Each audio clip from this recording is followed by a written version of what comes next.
Hey guys, I found the only gift that Dad wants this Father's Day. Goldbelly. Goldbelly ships the most iconic foods from the best restaurants across the country straight to his door for free.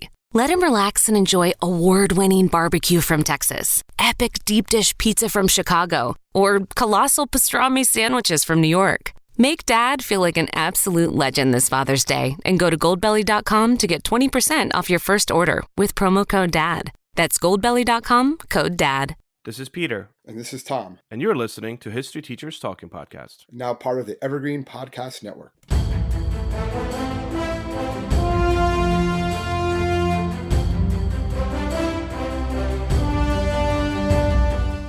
All right, this is Peter Zablocki and Thomas Reska, and welcome back to our podcast. What do we got today, Tommy? Well, today we're going to be exploring probably one of the major events in world history, definitely in Western history, right? One I'm kind of surprised we haven't already covered, to be honest. Yeah, I mean, this is like the fulcrum of Western civilization. Yeah, well, yeah, a major event, definitely. Everyone's heard of. So today we're going to be looking at the French Revolution, which really was a major event in world history. Starts in 1789, ends in the late 1790s. Really, it ends when Napoleon takes power. We've talked about Napoleon, but we haven't talked about really like how he came to power. We haven't really talked about like the events that led to him coming to power, like a whole different, I guess, a prequel to that, right? So the French Revolution was really just a period of time when the French citizens they altered the political landscape. They uprooted centuries-old institutions like the monarchy and the feudal system. They were really just disgusted with the French aristocrats and the policies, particularly economic policies, of King Louis XVI. He met his death by the guillotine along with his wife, Marie Antoinette, which I'm sure we'll talk about. Again, everyone's heard of that, right? Yeah. And it started off like this revolution, and then it kind of degenerated into the Reign of Terror, which is a total bloodbath, which we'll talk about. But if you just look at like contextually, like the French Revolution really helped shape modern democracies by showing that like the power was inheritedly with the people, that the people made this decision.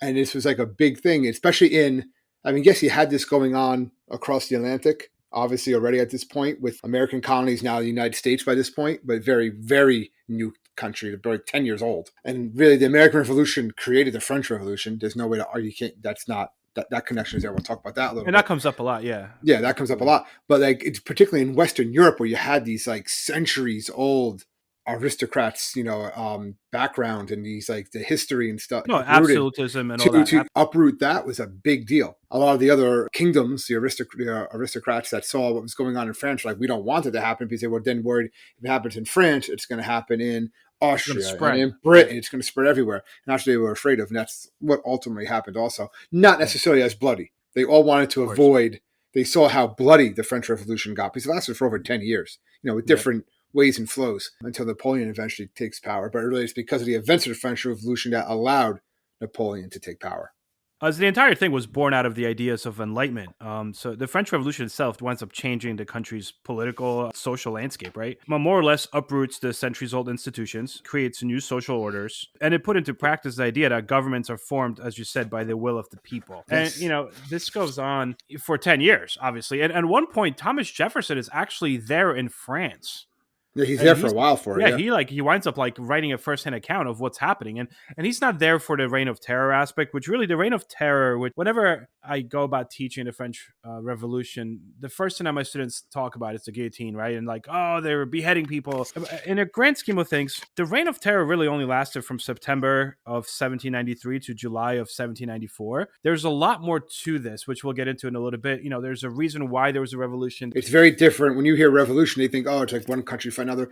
This is also, you can also say it's like almost like a French Civil War to a certain extent. Yeah. And all these different factions trying to take power. So it's very different from what the American Revolution is just 10 years prior. Yep.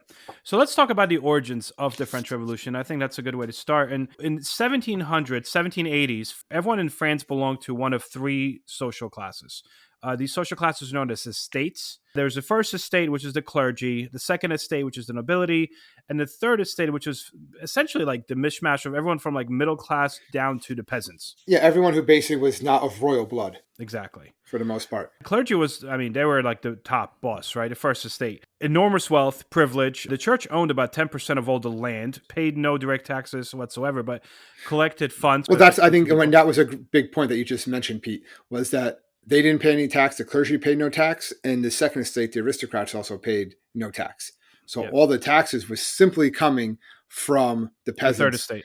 And these sort of states, a lot of them too were very wealthy. Okay. But like you said, this is everyone from like the wealthy, let's say, like a middle class, just a bourgeoisie, like your merchant. Yeah. But everyone down to just like the farmers who were just growing turnips, whatever, to feed themselves and their families. So it's all the way down.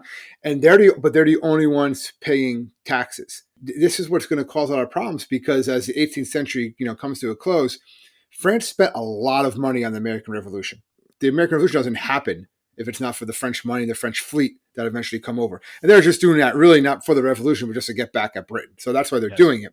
But that is, it bankrupts France. And then plus King Louis XVI, he's just spending his money on the royal palace. He's just spending money on things they don't need to be spent money on at that moment. And they're on the brink of bankruptcy. Like the royal coffers are severely depleted. Plus there's a poor harvest, there's a drought, cattle disease, and bread prices are high. So the peasants and the poor are like, something's got to change. So there's a lot of looting going on. They're striking, rioting. So these are still getting imposed with these heavy taxes to try to replenish and pay for the American Revolution, basically, plus all this other spending that the king is doing. So all this together is just creating this perfect storm. And also creating a massive gap a socioeconomic gap between these groups. Yeah. I mean, as you mentioned, by 1789, half of all the government's income from taxes went to just paying interest on, loans and debt. Yeah. So this financial crisis, obviously the only way to fix it as far as the clergy was concerned and as far as the nobility were concerned was to increase taxes. And, let's reduce expenses and increase taxes, except they're not taxing themselves, right? So now you have... Yeah. And these are the wealthiest people, the wealthiest ones. The third estate, where even like the smallest rise in price of bread, their main food, right, would bring like threat of hunger or starvation. Like in 1775, before the French Revolution, you already had peasant revolts. One of the main ones was the Flour War. I don't know if you remember that. It was essentially a high price of bread caused, the people to revolt. They could not afford food. And the bourgeoisie, which was as we mentioned before, the merchants, like the upper echelon of the third estate, they had money more or less. However, bulk of that third estate was the peasants, just peasants. People that own nothing. And again, these are only ones paying taxes. So Louis XVI, actually his followers, one of his, his controller general, but is a man by the name of Charles Alexander de Calonne, actually proposed a financial reform package. And I said in this, he's going to have a universal land tax. And the aristocratic class was not going to be exempt from it anymore. So the aristocrats were going to have to pay. These are wealthy landowners, basically. All right, you're going to have to pay now your fair share of taxes. It's going to be universal. And he says, if we do this, we're going to be able to pay off our debt. Yeah. And of course, they're saying they don't want to change. Why do we suddenly have to pay? We never had to pay before. Now we have to pay. That doesn't make any sense. So that's going to give rise to the Estates General. King Louis calling the Estates General, which is the first time it's called since 1614. 175 years it has not been called yet. And France has changed a lot in 175 years. So he brings together, it's scheduled for May 5th, 1789. And it's basically where all the classes could basically come together, and they were allowed to basically make a list of grievances that lay before the king, right? Yep. And that's what he wants. He's trying to gain support for this universal tax because he supports it because it's going to fix things fine, whatever. He's still not paying it. He's the king, right? Whatever. What happens, though, is that the third estate is so much larger now than what it previously was. Yeah, they want to be counted by a head as opposed to one vote. Well, because they realize that they'll always be outvoted because the clergy and the nobles can just outvote them 2-1 no matter what. And they're saying, no, we account for 98% of the population. We have to be counted by head. And this is, again, the will of the people. And then they're starting to gain support. So this is where everything's coming together. King Louis calls the state general to basically try to get this tax put in place. But it winds up, it doesn't even get to that. There's so many other things going on because this third estate quickly realizes that this tax never get put in place because no one's going to vote to tax themselves. And we're always going to be outvoted 2-1, 2-1, 2-1, no matter what. Well, and that's what happens. After weeks of the stalemate, the delegates of the third estate basically take this daring step. They basically claiming that they are the true representatives of France and the French people. They declare themselves to be the National Assembly. And something called the tennis court oath.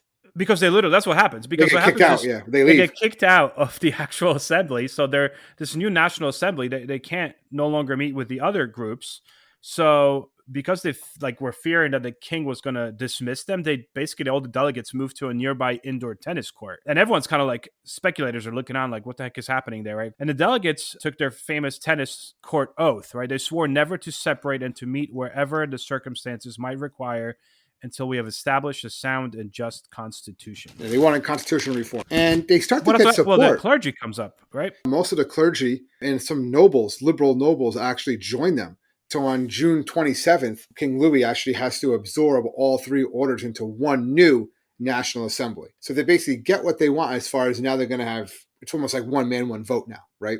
Yep. These are all got absorbed into one. This isn't going to stop any of the uprisings on a street. Yeah, no. They're saying this is good, but it's not what we want. We need actual reform. Talking about a reform and actually reforming are two different things, right? Because they still don't trust the king. You would think that this is like a good move, but the spotlight is very much taken from this event, the new National Assembly meeting in Versailles, because of what's happening in the Bastille. So like the tennis court oaths going on one place, they're trying to get their representation. Where on another part of France, you have Bastille Day, which is when riders stormed the Bastille fortress in an attempt to secure gunpowder, weapons. And this is kind of what's considered by a lot of people the start of the French Revolution.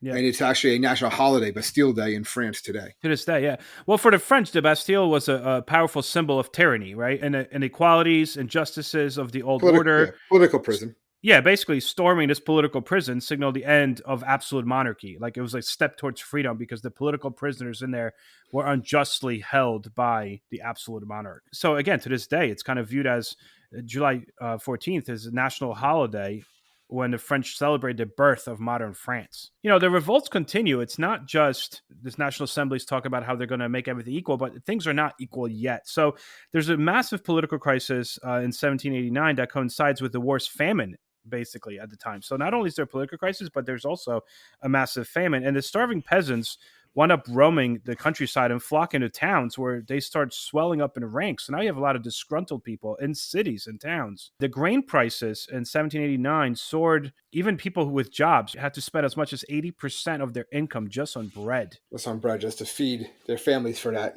week or month, whatever, yeah. You know, and now you have this, you know, they're inflamed by famine and fear. These peasants could like unleash their fury on the nobles. Like it's the nobles. They're trying to reimpose medieval dues and they're not fixing our situations. We always pay taxes. Yeah, they're going to want to pay taxes, but that still doesn't help us because we're still going to have to pay them. Paris and a lot of major cities are breaking into riots. I mean, there's no better way to put that. That's what's happening, yeah. So the National Assembly on August 4th, it was like an all-night meeting, and the nobles in the National Assembly basically voted to end their own privileges. But this is fake, and I'll get into that in a second.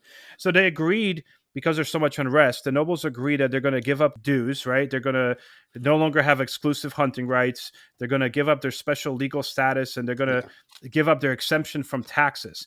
But in the grand scheme of things, a lot of like contemporary people and modern historians see that the nobles basically gave up nothing that they had not already lost. It was supposed to be called the death certificate of an old order, of the old order. That's kind of what it was called, but it really didn't happen yet because they kind of lost a lot of those things anyway previously, or weren't using them either. It was kind of something, we just tell them, like it was more for show to appease the peasants, but they didn't really, I guess the peasants didn't really fall for it, would be the best way. Yeah. They wanted actual proof. Again, they want to see proof. You have to understand too what's going on with the French people, because they just spent years helping the Americans win independence, right? Get away from a monarchy, get away from tyranny, whatever you want to call it. And now here they are in their own homeland. We don't have it. We were still experiencing these things. How does that make sense? So that's part of this too, like logically, philosophy-wise. And this is when the National Assembly takes the steps towards the first constitution. So the very first step really towards a constitution, very similar to how in the United States you have the Declaration of Independence as the main document that starts it, and eventually that somehow spirals to the Articles of Confederation and therefore to the Constitution. Here you have the Assembly issues a Declaration of the Rights of Man and Citizen, basically very much modeled on the American Declaration of Independence. All men in the French Declaration announced were born and remain free and equal in rights. And then it gets into like enjoying natural rights of liberty, property, security, resistance to oppression. Very, they borrowed a lot from Locke as well. Yeah, Rousseau, the Enlightenment. Like this is a basis right out of that time period. Yeah, right out of that time period. But the issue is that even though they're saying all this, initially Louis XVI does not want to accept any of these reforms because that means giving up his absolute power. The nobles, though, even though there's so much unrest, still continue to enjoy their gala banquets, and people are starving, and they're still being nobles. Yeah, they're still living their life. Yeah, they're still throwing those parties, right? You have that fame. I don't know if it happens right now or a little later on, right? With Marie Antoinette, the whole "let them Yep. eat cake," which she probably never said. Yep. And Historians say there's no proof. not she probably she didn't say that. Yep. It wouldn't even make sense. But it just shows that how people viewed her, right? She was Austrian also, right? That's why Yeah, they didn't like she her. was. So that's the whole. We should do one just on her one day. Honestly, But even here, like in autumn, right? You had the October 5th, 6,000 women marched like 13 miles in a pouring rain from Paris to Versailles.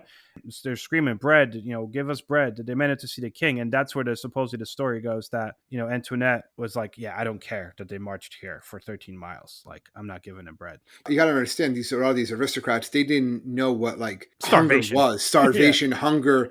Working hard, trying to survive. They live lives of privilege. So to suddenly hear these other people complain, they're like, "Well, why are you complaining? What do you mean?" They were Yeah. always brought up. They were always, thinking that how they were basically, selected by God, right, and of noble birth and stuff like that. To see other people now questioning them, especially peasants questioning them, it was just something they could not fathom. Well, it gets so bad, though, after this event that Louis and his family winds up moving, right, to a They try different to leave. house for like Yeah, 3 years. Well, they eventually try to escape the country, they try to but escape. before they do that, they wind up moving to a smaller palace. Where, like, for 3 years, Louis was more or less like a virtual prisoner. Yeah, because if they went anywhere, people were going to kill him. Yeah. You Yeah. got people that were still loyal. Because that was also what was going on after this Declaration of Rights of Man. There was a lot of these questions going on, like who was going to be responsible for electing delegates. The clergy, was they going to be aligned to the Roman Catholic Church or the French government? But really, the big thing was like, how much authority would the king have? Was he just a public image? Those are questions too that were out there that had to be answered, because there were people that say, yeah, just kill the guy, just whatever. He'd be like, just limit the power of the king. He can still be a branch of government, a figurehead to rally people together, Yeah. Well, that's kind of where you get the National Assembly starts their real big reforms here, right? So, as you alluded to before, controlling the church was step one. To pay off the huge government debt, right? Much of it owned to the bourgeoisie, actually. The assembly votes to take over and sell church lands, which obviously upsets a lot of the clergy. But that's kind of the thing. It's like under the civil constitution, they created a new constitution. It's the Constitution of 1791. The church is now under state control, right? This Constitution of 1791, based in part on the U.S. Constitution, it more or less curtails royal power, and it's also Somewhat.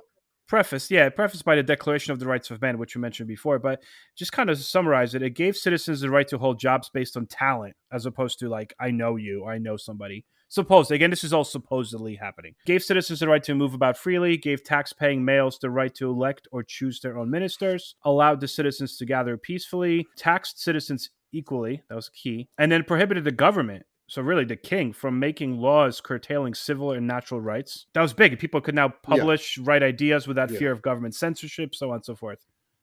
But the king then had veto power over anything and the ability to appoint ministers. And that kind of compromise that didn't sit well with a lot of radicals, basically. In particular, Maximilien de Robespierre. He really didn't like that. And him and his followers start drumming up popular support for a more Republican form of government, and actually to put King Louis on trial. Yep. So this is what's going to lead into the French Revolution turning a bit more radical as time progresses, because they're saying, all right, they did some reforms, but ultimately the king still has veto power. He can still put the nobles wherever he wants. They're going to be appointed. This one's, you're appointed over taxation. You're appointed over the lands. So he still has a lot more power than they feel like he should have. Plus, they don't want the monarchy there at all. A lot of the more radical. Well, and the monarchy gets it, because what ends up happening is in June of 1791, Louis and Marie Antoinette, basically, it's a very humiliating situation because they try to escape. So the king is disguised as a servant, the queen dressed as a governess, and the attempt to escape failed because in a town along the way, Louis' disguise was uncovered by someone who held up a piece of currency, which is kind of crazy, with the king's face on it, right? So they're like put up and they're like, that's you. So they wind up basically like escorting him back to their Paris, their palace. And they're like, yeah, you're not going anywhere. But at that point, you already had onlooking crowds were like hurling insults at them. Like, instead of long live the king, they're like, long live the nation, not you. Yeah, they lost a lot of their prestige. That was gone. And then this new elected assembly in 1792 declares war on Austria and Prussia, and because they believe that the individuals there were playing counter-revolutionary alliances, but the real reason was they wanted to try to spread the revolutionary ideas across Europe through warfare. That was their idea. We can spread and get rid of all these monarchies. This is when, at least in France itself, is when the crisis took a more radical turn. Yeah, no, absolutely. And the idea here is that a lot of these neighboring countries were so freaked out by what was happening in France that they started almost like banning French people from moving across the border. Because there was a massive exodus of nobles and clergy that were trying to just like move over to Prussia and other areas. And these European countries are like, no. So basically, like you said, to almost like as of like, how dare you do that? But also to spread revolution. April 1792, the War of Words between French revolutionaries and European monarchs basically turned into actual war. It becomes bloody, yeah. Yeah, first Austria, then Prussia, then Britain, and then other states. And initially, the great powers, all those great powers, thought they were going to win really easily against France because they're like, well, France is divided by a revolution. But the fighting that began in 1792 did not really end until like 1815. There's all these smaller wars. Yeah, even during Napoleon was there. Yep. A lot of these French Revolutionary Wars became like parts of Napoleonic Wars. Yep. But the big that also happens in 1792 in this time is you have the extremist Jacobins. They actually attacked the royal residence in Paris, and they arrest the king on August 10th, 1792. Well, we have to see these guys as like, these guys are part of the Legislative Assembly, but they're very hostile factions, right? They're very radical, extremists. Most of them were middle-class lawyers, very intellectual, smart people. A lot of them were newspaper editors. The idea is that like, these guys were just very extreme. Like, all right, enough is enough. Like, we're either doing this or we're not doing this. They say it's time to rip the Band-Aid off. Like, that's it. Those compromises, early constitutions, those are just Band-Aids. We either rip it off or make something new. And the following month, there was a whole bunch of violence between these insurrectionists. A lot of the counter-revolutionaries were killed. Hundreds of them were killed. Accused ones were killed. Yep. The Legislative Assembly was then replaced by the National Convention. Okay, so kind of get this stuff all like evened out. And they proclaimed the abolition of the monarchy and the establishment of the French Republic. So they're saying there's no monarchy at all now in France. They're done. Bye. And then here we go to the National Convention. It's going to do the suffrage. It basically expands their right to all male citizens to vote, not just property owners. Yep. They're going to be republic now. Leads to January 1793, where King Louis is put on trial and condemned to death for high treason. And he went to the guillotine. And his he was interesting, too. He was convicted by a single vote. Yeah, there was still a lot of people that were just like, well, he's the king. He was kind of just doing his job or doing what he believes he wanted to do. But too many other people were saying he's just too dangerous to have alive. Like, to have the king alive is dangerous. It was a gruesome thing. I mean, we know a lot about what happened that day. Obviously, it wasn't super. I mean, it was long ago. But in January of 1793, so it's called, Louis mounts the scaffold, in public square in Paris. And he starts talking, and we know what he said until it got too loud. But initially, he started with, Frenchmen, I die innocent. I pardon the authors of my death. I pray God that the blood about to be split will never fall upon the head of France, blah, blah, blah, because... Then you had like a roll of drums that basically drowned out his words. So we don't actually know what his last words were. And then after that, they beheaded him. And then the executioner lifted the king's head by the hair and held it out before the crowd. And everyone was like roaring. Like, think about this. This is like just a few years prior. He's the most powerful person in France. He said his face is on money. Yeah. And now people are cheering his head. And a lot of it was because of him, or like we said, his lifestyle, whatever. But it's also just, it signifies the true end of the monarchy. And then there's a lot of debate what's going to happen with his wife, but 9 months later, they also behead her. Their son that might have become Louis XVII died of like unknown causes, right? Dungeons. I think he was in a dungeon. He was just kind of they didn't kill him because he was so young, but they think he was just kind of like malnourished and kind of just forgotten about with everything else going on. Yeah. But what was going on in the Reign of Terror? Like, oh yeah, that kid's still alive over there. You know what I mean? Well, this is where it gets interesting, right? Because you just alluded to this Reign of Terror. This is not even considered Reign of Terror. Basically, no, not yet. That's not yet. Yeah, like this is, you have the September massacres, right? Thousands of prisoners are killed, including many criminals and other people, political people that supposedly committed political offenses. And then the king is beheaded, the queen is beheaded. But now, like, you're like, oh my God, this is so bloody. Only now does the true Reign of Terror start. And it starts with the new 12-member committee that basically has absolute power, right? Because Committee of Public Safety, right? Exactly. Committee of Public Safety. Because there's so many supposed threats to France, the convention creates this committee, selects 12 people, and they're like, right, we're going to call this the Committee of Public Safety. and basically they're going to keep France safe from From anyone. all these anyone who's going against the French Republic, Exactly, inside or outside. This is inside whether or you live or outside. not. Yeah. Yeah, so that's what starts to happen. It's basically a 10-month period where anyone who was like suspected to be an enemy of the revolution, they were guillotined by the thousands, right? Well, this is So Robespierre. Robespierre's the yeah, main guy behind yeah, this, right? he's the main Robespierre, sorry. guy. Yeah, he's the main guy, and he carried out a lot of these killings were carried out just on his orders. Yep. And I guess we can get into a little bit, but then he actually gets executed. Well, yeah, Robespierre. Yeah, Eventually, he himself during the Reign of Terror. Actually, his death is kind of like the end of the Reign of Terror. There are about like 17,000 people were officially tried and executed during the Reign of Terror, but they don't. There's no official number because they don't know how many other people died in prison or just killed because of Robespierre without a trial at all. Yeah, and there was like 300,000 citizens that were arrested. As you said, 17,000 were definitely executed. We think it might have been more. But these included nobles, clergy, peasants. And there was really no one that was, we're not discriminating here. You know what I mean? Like, No, it's anybody. Yeah, it was almost like that, the Salem witch trials. Like you just called someone, yeah. they're against the revolution, we have to put them to death. So you call someone a witch, or we got to stone them. It was the same idea. It was a way to get political enemies out of the way. Things of that nature as well. Mistaken identity, falsely accuse people. It doesn't matter. Neighbors would be like, "Oh, my neighbor is kind of iffy." Boom, no neighbor. He still has a picture of the king in his house. What? Oh no, I said boom. I'm like, because I don't really know what a sound of a like guillotine would make. Like what? Well, I heard the rumors that the guillotine eventually, some of them, not all of them, it was obviously more than one. They became very rusty from like the human, like the iron and stuff in the human blood. So you needed like a few times to get. It wasn't just like a clean cut. It was almost became more like an axe, like a chopping.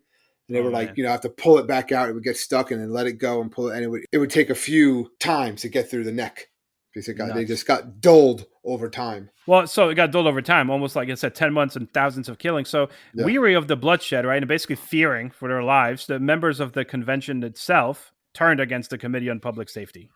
And all those guys, including Robespierre, right, they were all arrested in July of 1794. And their older heads are kind of put out like, hey, here you go. Those are the radicals. But now we're not radical anymore. And that more or less ends the Reign of Terror. Yeah, then it becomes known as the Thermidorian reaction is what it's kind of known as. It's like a third stage, right? It's a third stage of the revolution. It's a third stage, and kind of as a like that, they kind of realize when I say they, just like these people in charge or the powers that be are like, the Reign of Terror had a bit too much excess, so let's pull back, right? And so yet another constitution, third constitution now, actually. So they're just, if you don't have rights, change do it these again. laws. These don't work, yeah. Yeah, so on August 22nd, 1795, the National Convention, that people who survived the Reign of Terror proposed a new constitution that created France's first bicameral legislature. Yep. This one had like executive power in the hands of a 5-member directory appointed by Parliament. You have royalists, you have Jacobins, also protested this new regime, but it was swiftly silenced by the army, led by a very young and upcoming general named Napoleon Bonaparte. Yeah, that pretty much brings us to the beginning of the end here, right?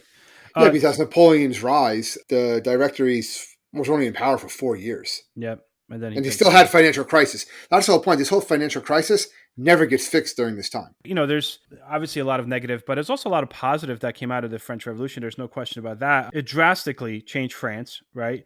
It dislodged the entire old social order, completely overthrew the monarchy, brought the church under state control. Like, these are massive changes, but also a lot of nationalism. People forget that, France was at war during this whole time. So because the war basically gave the French people a strong sense of like identity, it's us versus them. And as opposed to be feeling like loyal to the king or the authorities, they kind of, were loyal to the sons and daughters of the revolution. Like, we are French. We're the French people. We're doing it for the French land. So you have this pride and devotion to one's country, which also helps Napoleon because he kind of feeds off of that. Like, I am the absolutely true representative of France.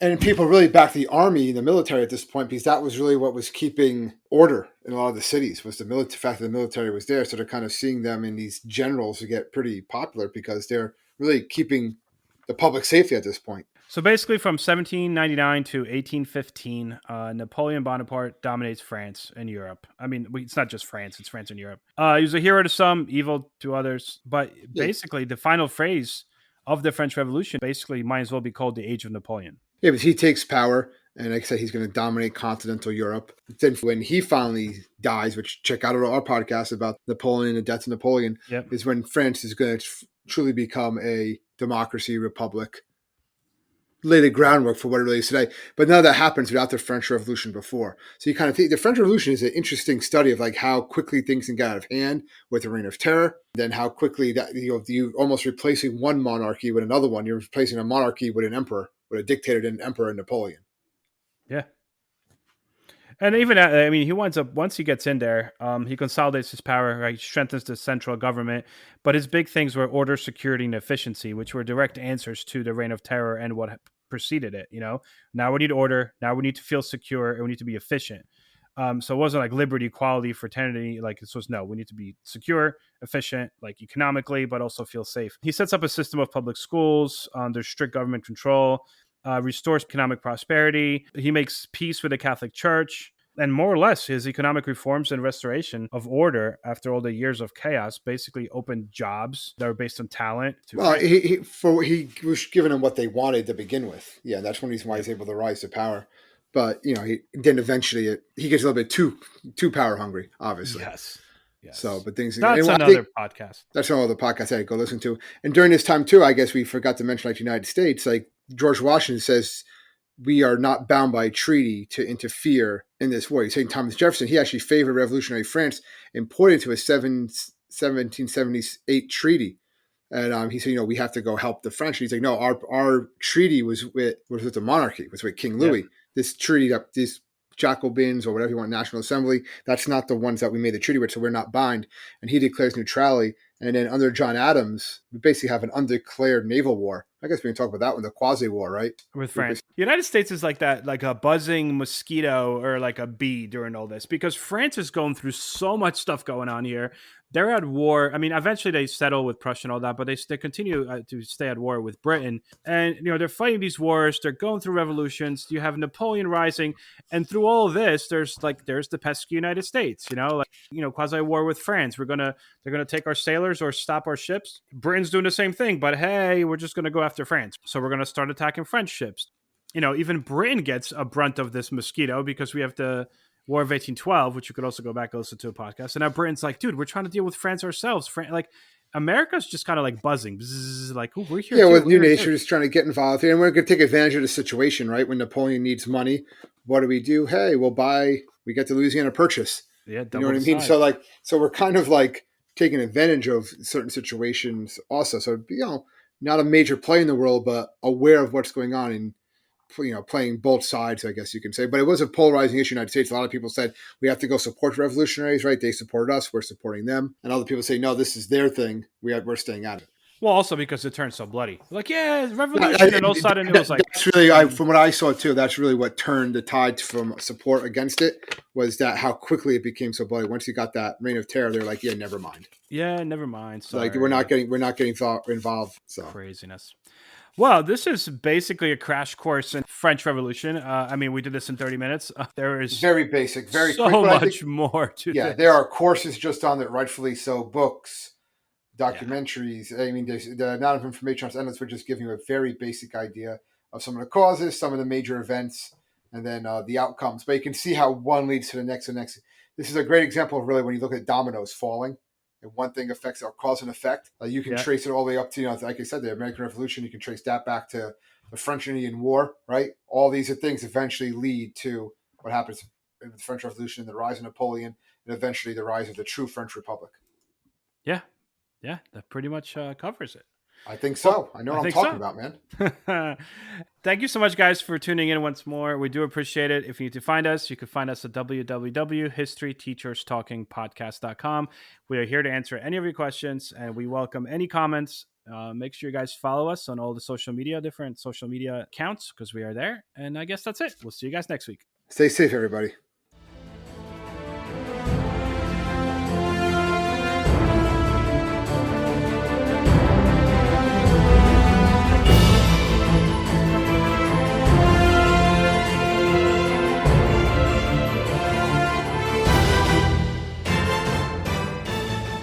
I hope everyone enjoyed our podcast, and if you would like to email us, you can do so at historyteacherspodcast@gmail.com.